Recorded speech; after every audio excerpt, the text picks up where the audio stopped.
બનાસકાંઠા જિલ્લાના દાંતીવાડા ખાતે તાલુકા વિકાસ અધિકારી હિતેશભાઈ પટેલનો સત્કાર સમારંભ યોજાયો હતો। ગરિમાપૂર્ણ માહોલમાં આ કાર્યક્રમનું આયોજન કરાયું હતું। આ પ્રસંગે તાલુકાના વિવિધ વિભાગોના અધિકારીઓ, રાજકીય અગ્રણીઓ, સરપંચો અને તલાટી કમ મંત્રીઓની ઉપસ્થિતિમાં ગ્રામીણ વિકાસ અને સરકારી યોજનાના અમલીકરણ અંગે વિસ્તૃત ચર્ચા કરવામાં આવી હતી। કાર્યક્રમમાં સંબોધન કરતા તાલુકા ખરીદ વેચાણ સંઘના ચેરમેન નટુભાઈ ચૌધરીએ જણાવ્યું હતું કે સરપંચો અને તલાટીઓએ પંડિત દીનદયાળ ઉપાધ્યાયના અંત્યોદય મિશનને સાર્થક કરવાનું છે। ગામના છેવાડાના માનવી સુધી તમામ સરકારી યોજનાનો લાભ પહોંચવો જોઈએ।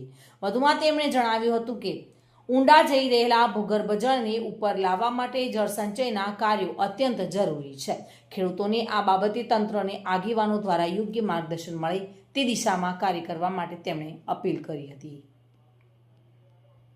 જોકે આ સંપૂર્ણ કાર્યક્રમનું આયોજન સરપંચ એસોસિએશનના પ્રમુખ અને નાદોત્રા બ્રાહ્મણવાસ ગ્રુપ ગ્રામ્ય પંચાયતના સરપંચ હેમરાજભાઈ ગોહિલે કર્યું હતું। આ પ્રસંગે મામલતદાર દાંતીવાડા, તાલુકા આરોગ્ય અધિકારી દિલીપભાઈ દરજી, તાલુકા પ્રાથમિક શિક્ષણ અધિકારી નીરુબા રાજપૂત, તલાટી કમ મંત્રીઓ, દાંતીવાડા તાલુકા ભાજપ પ્રમુખ દિનેશભાઈ બોકા, પૂર્વ તાલુકા પંચાયત પ્રમુખ રમેશભાઈ ઘાડિયા, બનાસકાંઠા જિલ્લા ભાજપ મંત્રી દિનેશભાઈ મેવાડા, ચેરમેન તાલુકા ખરીદ વેચાણ સંઘના દાંતીવાડાના નટુભાઈ ચૌધરી, ડિરેક્ટર પાંથાવાડા માર્કેટ યાર્ડના વિનોદભાઈ ચૌધરી, તાલુકા ભાજપ મહામંત્રી તેજાભાઈ મારવાડિયા તેમજ સ્થાનિક આગેવાનો અને સરપંચો હાજર રહ્યા હતા અને કાર્યક્રમને શોભાવ્યો હતો।